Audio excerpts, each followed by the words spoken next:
Good afternoon, everyone. This is a discussion of the second paper, How to Master Information Enterprise Systems, the long conversation. The idea or the main argument of this paper is that the implementation of enterprise system cannot be really considered as a project. It is a long process. It will take time, and it is a continuous improvement and a continuous learning process. They in the paper they talk about um, really looking at extreme benefits after 6 years. And again, the whole paper talked about or is reorienting the organization away from the technical aspect more into learning, that this is a learning experience and should be considered so rather than an enterprise. They talk about 3 phases that the organization go through in order to learn the enterprise system and master it. The very first phase is, so organizations go through 3 phases: osmosis, growth, and then at the end, adaptation. During the osmosis phase, that's the initial phase, the first 2 years, you're actually trying to implement new modules as you go. We talked about iterative development in the previous paper, and we said it's not really wise to go full-fledged with the whole system at the beginning, that you are really setting yourself for failure. It's much better if you start with pilot studies, meaning that you take one module and implement it in one business unit, make them become expert in that module, and then you can migrate it, or not really migrate, but diffuse it throughout the organization. So the first bullet is saying, take new modules and implement them in business units that have already started implementing the ER system. So let's say we are starting with purchasing, and we are going to implement purchasing, again, procurement in the purchasing department. We'll do that for a year, and let's say we'll also take North America and specifically we'll take Texas as a state. So we can do that in Texas, and if it is successful, we can then diffuse to the rest of the organization. But the first bullet is also saying that implement new modules in identified business units, which means units that have already gained some experience in ERP systems. So if I've started with purchasing, then if I want to now implement project management, I will try and implement it also in purchasing, because purchasing have already been exposed to the system. They have some experience with it, so it will not take them as much time to learn it as other units who did not have any exposure to enterprise system. The second point is that we need to roll out already implemented modules into new business units. So if purchasing in North America is successful, and specifically in Texas, we should take it to Oklahoma, then maybe to Florida, and so on, North Carolina, South Carolina, and so on. So once you have experimented with a module in a specific area, start rolling it out in other business units. While you're doing that, when we are implementing a module in a business unit, we want to identify those users who can train others. We want to, sometimes they are called power users, because they really have the power of convincing other units to adopt the system. They are the ones who will promote the system to other users. They can help other users. If other users have problems as they are implementing the system, they can take care of that.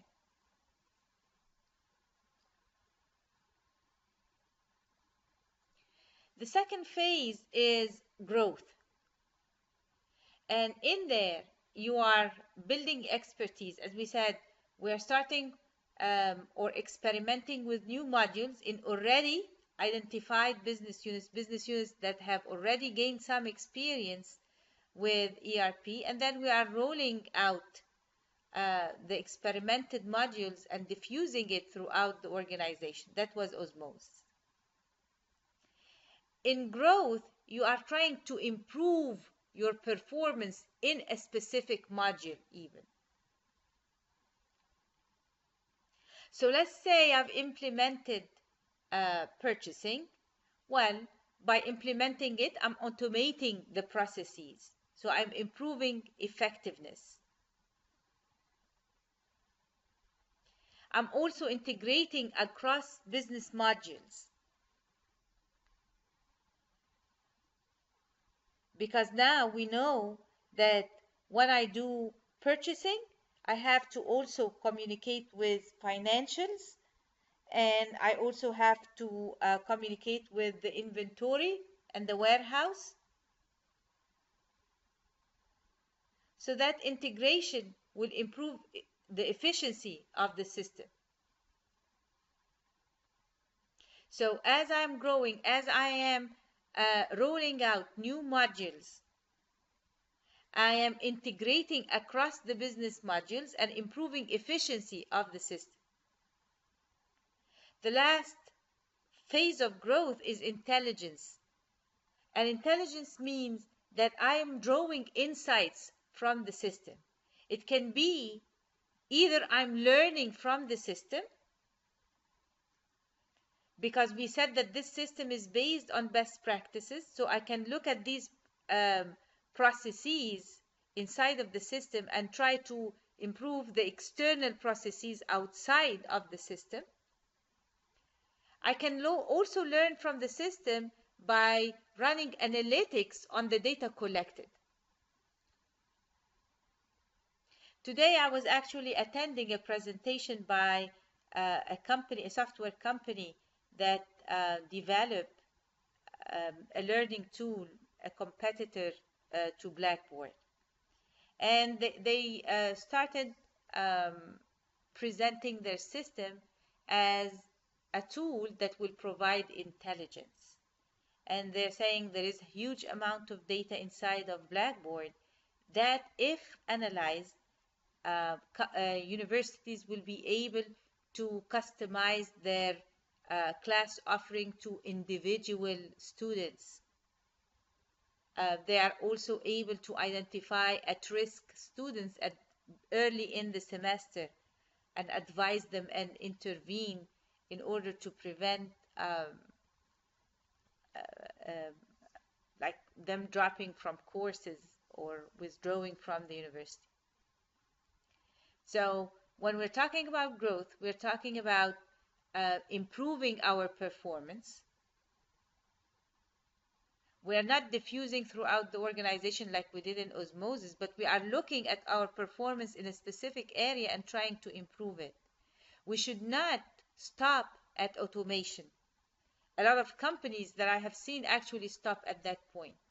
They are happy that the system is performing things on its own, and that's it.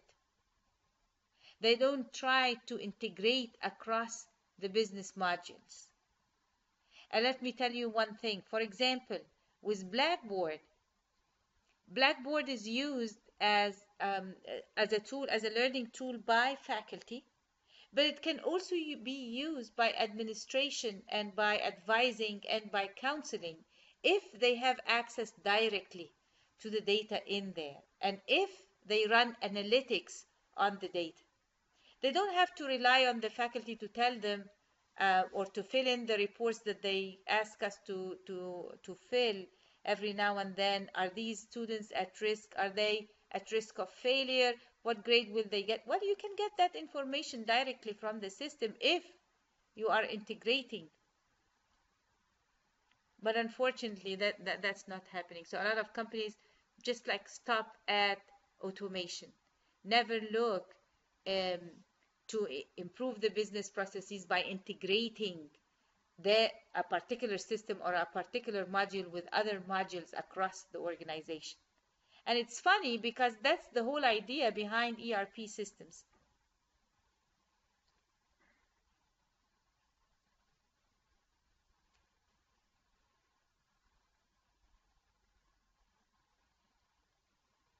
Now, let me, it's not moving. Okay, here we go. Now, the third phase is adaptation. And in adaptation, like the word implies, you are trying to modify and adjust your business model in order to add value. So you are continuously trying to improve the technical and functional aspects of the system. Well, people may feel like adaptation, well, wasn't the growth really adaptation? No, because with adaptation, it's not enough um, that you are just like looking at improving or at automating and analyzing. After you analyze, what do you do? Now, adaptation comes after growth because you are taking the analysis from the data, the intelligence that you got from the system, and going back one more cycle and saying, this is the corrective action that I need to take. Here is what I need to change in order to improve the next cycle.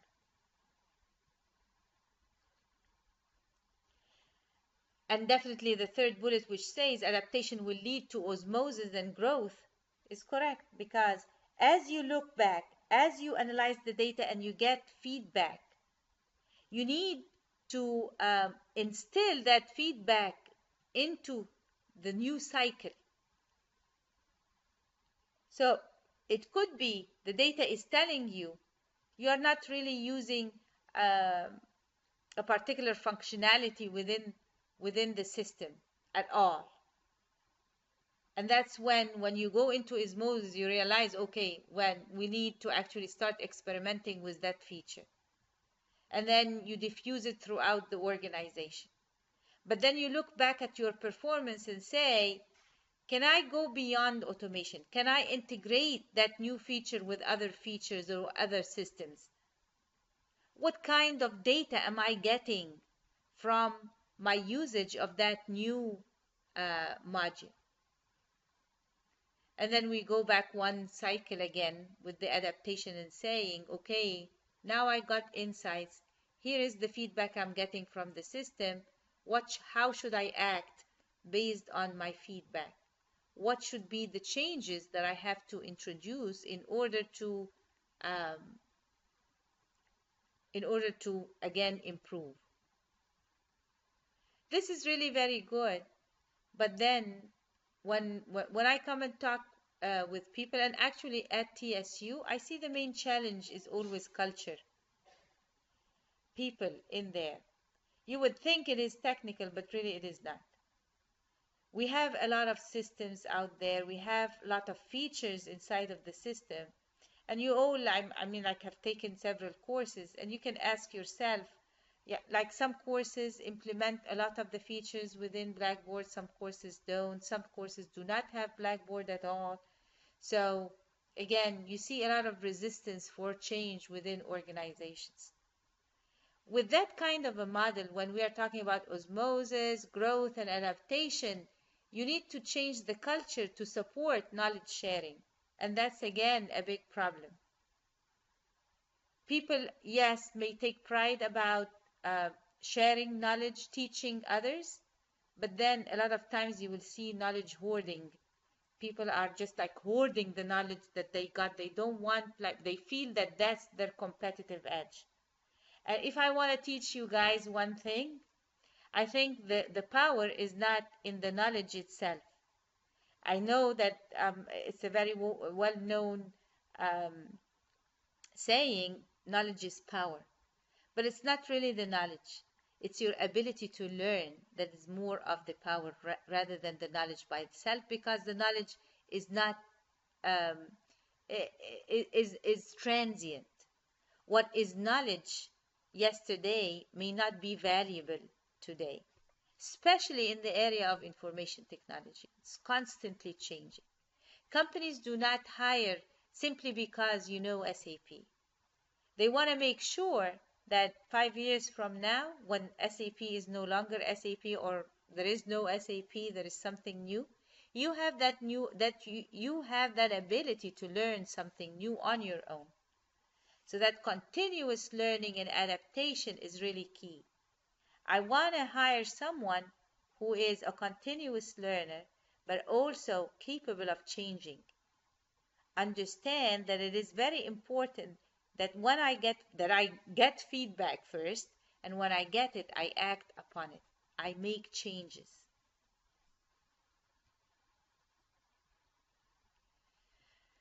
So they had like some good advice at the beginning, at the end of the paper, talking about how can I reach this stage of being able to do osmosis, growth, and adaptation. And they said, well, one thing is education and training. They should not stop. So this is not really a project that starts with that has a start and an end, that has a definitive budget, that have a schedule. No, it's an ongoing thing. It's a learning process, and it's continuous. And I should focus on always on osmosis. What new features shall I add? what what should I roll out to the rest of the organization? How can I improve my performance even within a certain module by automating at first, but then going further and integrating across the organization and going even further and drawing intelligence and acting upon it. Adaptation will be acting upon the feedback that you got. They talked about social networks being very important um, to support learning, and I agree with that. It's much easier um, if you if you have a supportive network that can answer your questions as they arrive, as they occur. You learn faster that way than if I take you into a classroom and you sit there and you take the lectures, and at that point you don't have a clear understanding, and then later on you may or may not have that support. So um, the learn as you need is much more effective than um, than the just like the traditional training, education and training that used to be in organizations.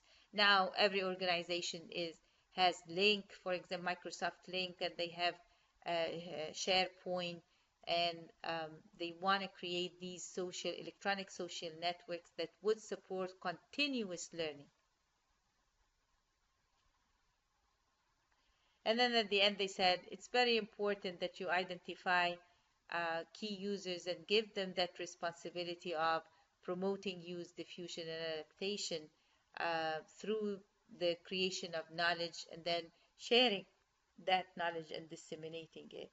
So you want the users that you train, the ones that experiment, are the first experimenters with the system, and those who become experts to start taking that responsibility of promoting the system throughout the organization and diffusing it, um, meaning that making sure that all other units are actually using it, and then also promoting adaptation, which is, as we said, looking at the feedback and acting upon it.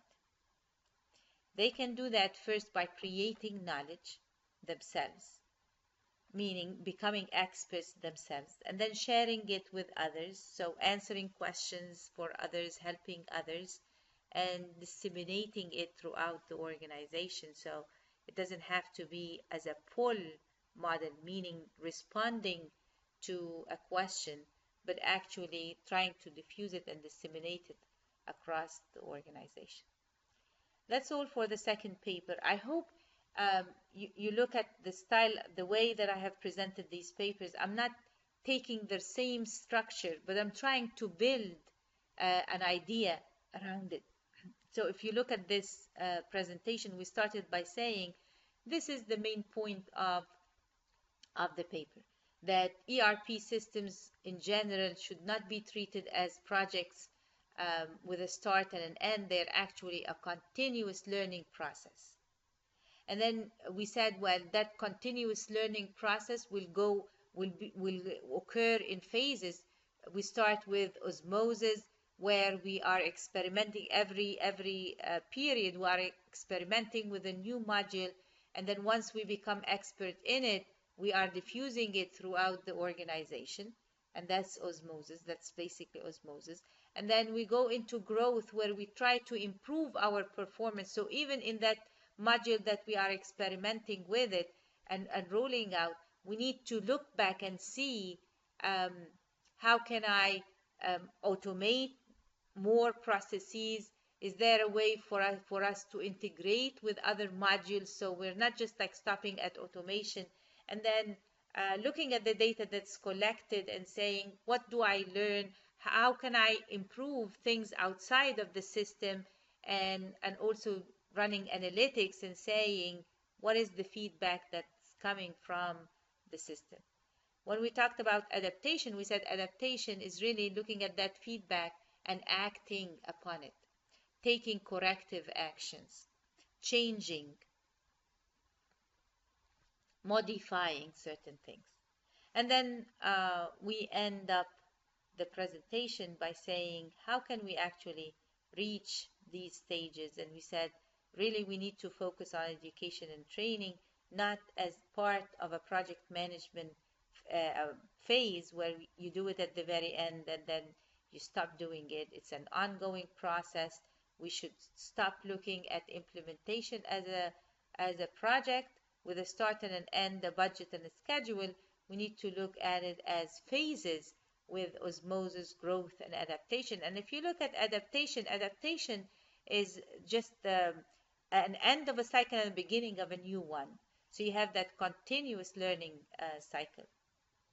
And then other recommendations: support a social network that will provide, again, continuous learning to the users, identify power users or key users and use them to diffuse knowledge about the system throughout the organization.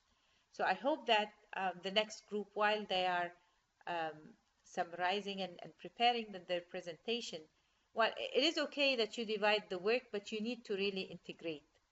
So it's not enough that everyone like present a part of the paper. I need to feel like the whole presentation is flowing smoothly. There is no hard transition between the presenters, and then that they all are serving the main argument of the paper. So as we said before, start with your the main argument of the paper, and then identify areas that support that main argument. You should not like be worried about presenting every single detail in the paper. I think that actually make like kind of blur the message. So it's much better for you if you just focus on the important things like I did here. Okay, well, listen to these two videos and make sure you understand everything. And if there are questions, please post them on the discussion board and before you take the quiz on these two articles. Thank you for listening.